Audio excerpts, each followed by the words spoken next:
A researcher at the University of Free State, Olusola Ogunnubi, now joins us on the news to discuss this developing story. Many thanks for joining us on TVC News at 10. This resurgence of attacks is really disturbing. Describe to us the situation in your part of South Africa, and categorically, who would you say are victims of this attack?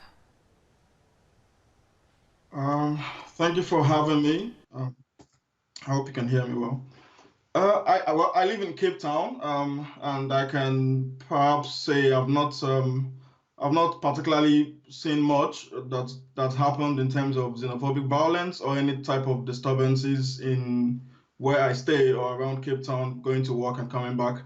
But generally, I would say that most of the attacks has been around the Gauteng province, which is perhaps what you refer to, the area called Jeffreys Bay and a couple of other places around Johannesburg, essentially. And of course, Nigerians, Pakistanis, and a couple of other foreign nationals have been targeted. And I think it's basically the sporadic incidents that occur from time to time in South Africa that people have almost become used to now.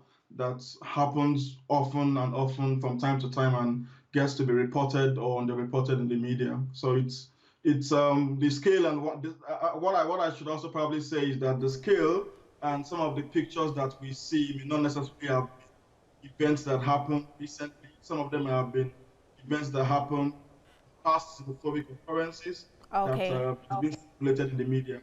Right, I'm putting it in better perspective. Earlier I asked who the victims are. Are they foreign nationals who are living legally and who run legal businesses in South Africa, or those who are alleged to be criminals? Well, it's difficult to tell. I do not have the answers to that question particularly, but I do know that the victims of most of these attacks have been foreign nationals. Although I've seen on the news where a couple of locals have alleged that their shops were also looted and destroyed. So I think it's been a mix of both hugely foreign nationals and in some parts locals that have been caught in the crossfire in the process of this looting. Sometimes some of these foreign locals are seen to look or appear as though they were foreign nationals and then become targets to some of these attacks. But essentially, it's been foreign nationals that have been attacked by most of this xenophobic violence that we've seen. And I think the government needs to also come out straight to identify or to recognize that this is indeed xenophobic violence and not just criminality that is being peddled around in both in the media and government circles.